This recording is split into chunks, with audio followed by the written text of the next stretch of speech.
Hey everybody, good morning. And I am technically still in the bed, but I want to say thank you to everybody who has given me so many compliments on my weight loss journey. I appreciate you all.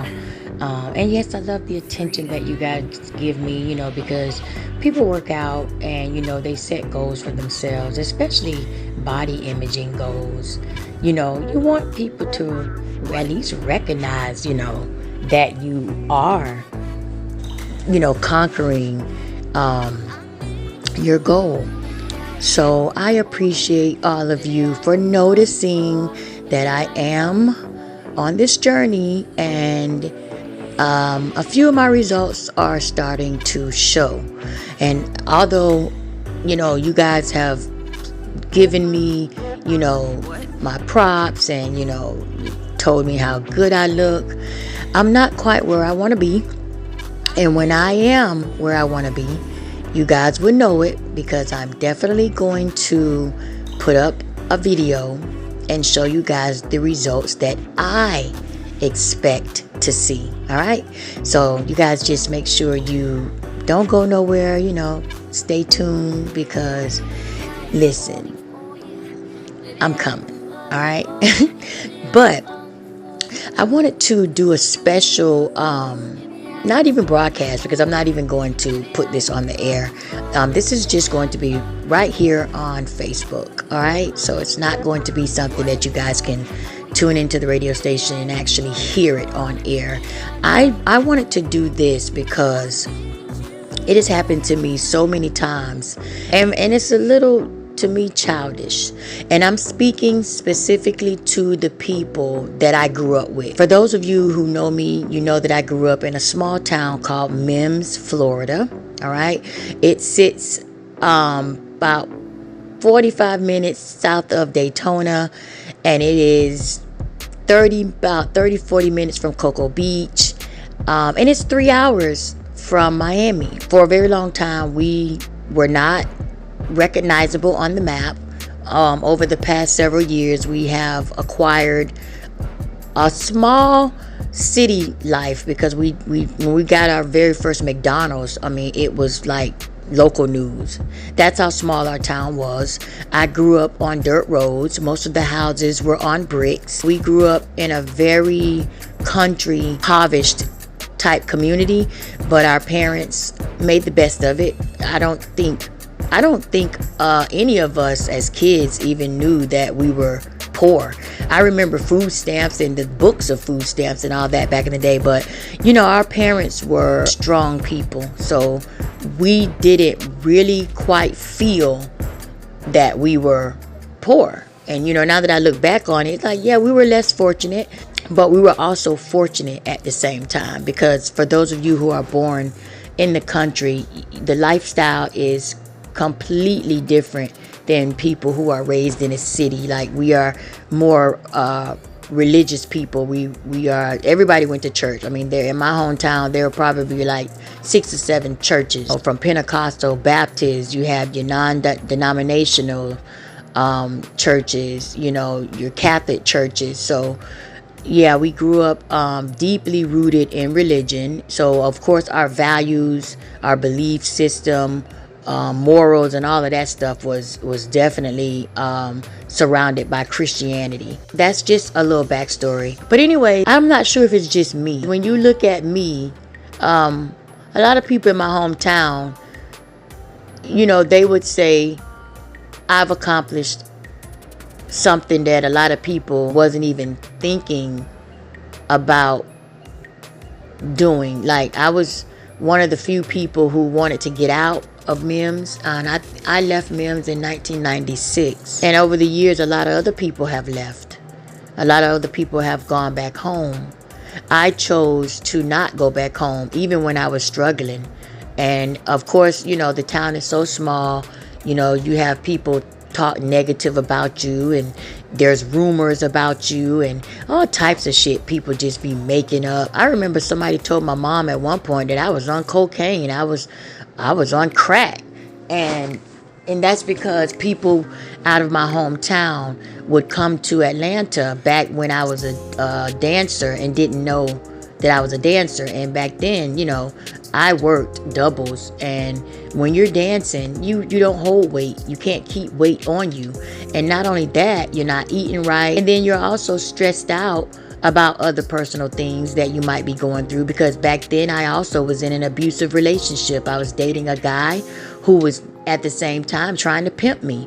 You know what I mean? So it was not only just a fight for survival in the strip club, it was a fight for trying not to cross over into one area of the industry. You know what I mean? It was just a mental battle that I was going through back then. And keep in mind, this is when I was in my 20s. I was like 18, 19, 20, 23. It's like when people don't know what you're going through and they can't quite put their finger on it, they just start making up stuff. And I have had to endure that over the years. I've had people in my hometown, when they do see me, come up to me and say, stuff like, dang girl, you look good, or I heard this about you, or I heard that about you, or such and such said you were doing this or doing that. You know what I mean? So, and I don't even think it's just was with me. That's pretty much every small town. People think they know something about you, and they just go run and they just tell what they think they know.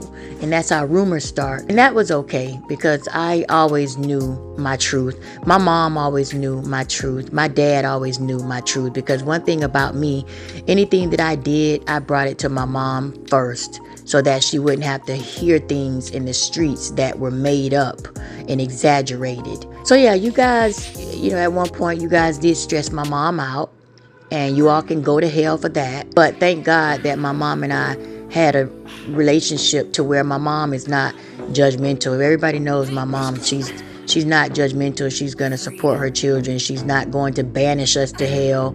She's not going to do any of that, regardless of the life choices that we make. And that's just how my mom has always been. My mom would accept us no matter what.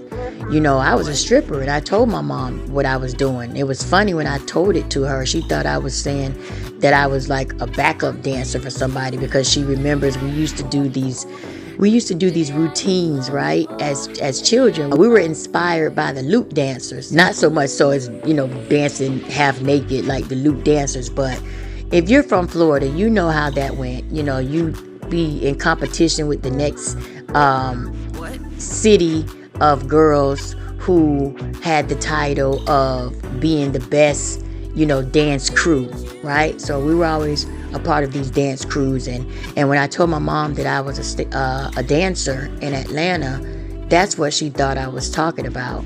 And I remember saying, no, Ma, not that type of dancer. And she's so country, she just really did not know what I was talking about. So I was like, Ma, I dance, I take my clothes off and dance for money. She was like, what? You gotta come back home. No, you gotta come back home. That is not necessary. And she was religious too, so, she went through that whole spiel. But at the end of the day, she knew that that's what I wanted to do. And she eventually came to terms with it and just, kept me in prayer. Like a loving a mother who unconditionally loves her child does. All she can do was pray for me at the time, because my mind was made up. I was already in that world, in that lifestyle, living that lifestyle, making the money that I never ever made in my life. So yeah, getting out of it at that time was not happening. Getting back to the whole point of this special broadcast, everybody that I grew up with, like I said, I don't know if it's just me. When people come across my page on social media and they see that it says I'm from Mims, then, they'll reach out and they'll say, they'll just start talking to me. Like, you guys will just start talking to me as if I remember who you are. And to be honest, I don't. And it's not impossible for people to forget you. If you did not impact my life in a positive way or even in a negative way, I'm not going to remember you. You're just going to be, somebody that was a part of my past. The memory that I have of you, it's not sitting at the forefront of my brain. It takes people to remind me who they were for me to be able to pull that memory back that has been sitting on the back of my mind for years. And I think that is something that a lot of you don't realize that happens. 16, 17-year-old me and the things that I did at not even 16, I'll go back to 13, 14, 15, 16. 47-year-old me hardly remembers what 15, 16, 17-year-old me did.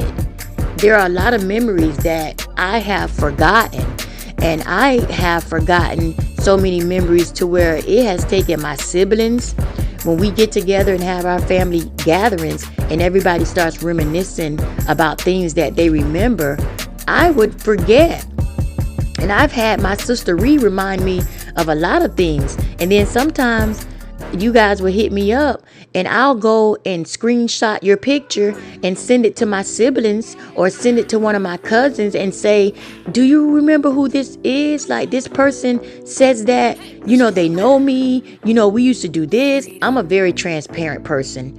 I don't deny my truths. If you bring something back to my memory, I'm going to remember it. Trust me. So when I ask you guys, listen, refresh my memory. Tell me how we met. What happened? Because I honestly don't remember. I've had guys tell me in my inbox that we slept together. I mean, this is like 17-year-old, 18 me. I'm 47 now. And I'm sorry if I don't remember that I slept with you. Maybe the sex wasn't as memorable as you thought it was. I was young. And back then, I don't even know what I was doing. You know what I mean? Like, I think we were just humping. And then back then, there was a lot of dry humping going on. There wasn't even penetration going on back in the day. I'm not denying that I did them or that I know you at all. It's just that I don't remember. And so when I ask you all, to remind me of who you are, don't take it personal. It is not a personal thing. I am genuinely trying to ask you, who are you? What would tell me? You say I know you. How? How do I know you? Just tell me so that that memory can come back to me and then we can catch up.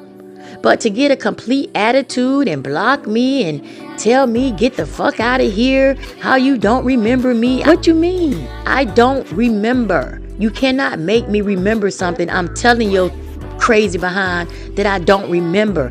Just remind me. What is the problem? What is so hard with you guys reminding me of who you are? You guys act like y'all were that impactful in my life. Obviously, you did not impact my life in a way that you thought, because why don't I remember you? There are certain people I remember without even thinking about it.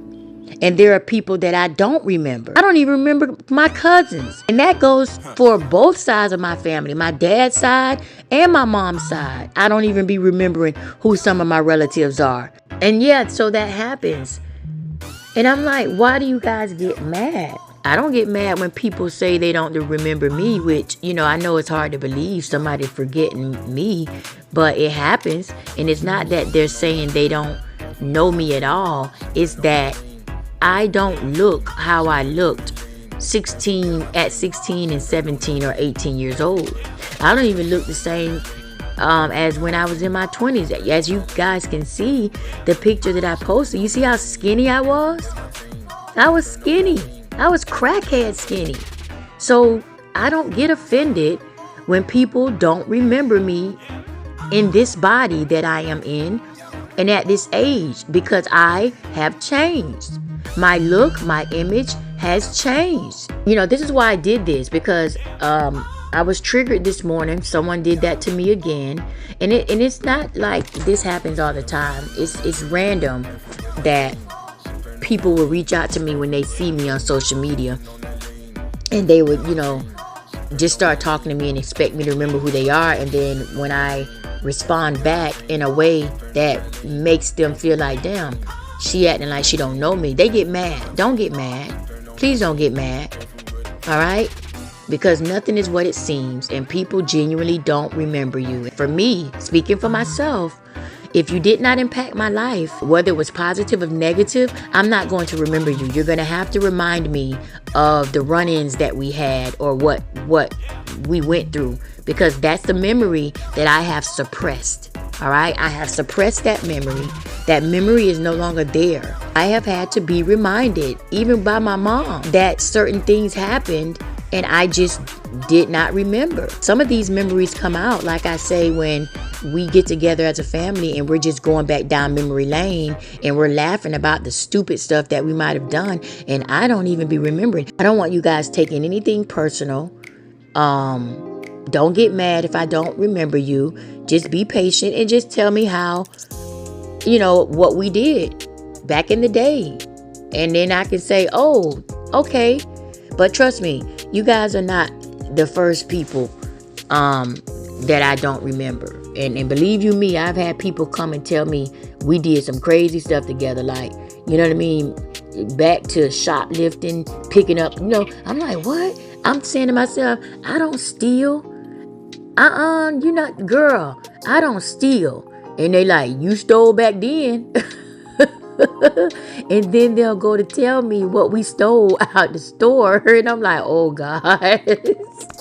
I'm like, is this why people don't like running into their past? Because they like, y'all mofos be reminding us of shit that we actually thought we never did. So this is why I say, look, y'all think y'all perfect. Go back into those memories and you will find out, sure enough, you did some shit. Listen, y'all done did some shit back in the day. It just takes the right person to pop back up to remind you of the shit that you did. You either gonna, admit it or deny it. I just be like, well, damn. Hey, I can't deny it. I remember that, I do remember that. Seriously, guys, don't take it personal. And this is just talking to my people from Mims, Florida, everybody that rolled with me back in the day from the early 90s. Don't take it personal. I find that this is happening all too often. You guys get offended. And I know a lot of you think, oh, when people think they've made it or look like they've made it or doing better for themselves, you guys think that we're trying to erase you from our past or our memories. I don't. That's not the type of person that I am. There are people that I just remember off the top of my head because they impacted my life. Like the people that I would never ever forget in my life are Junior MacArthur, because all of you guys know that was the love of my life. When I dated that guy, it was the best time ever. I was so in love with him. And then there's Dante Hampton. That's another one of my exes. He impacted my life. I lived with him, his mom and grandma. And so he's a memory I'll never forget. Don.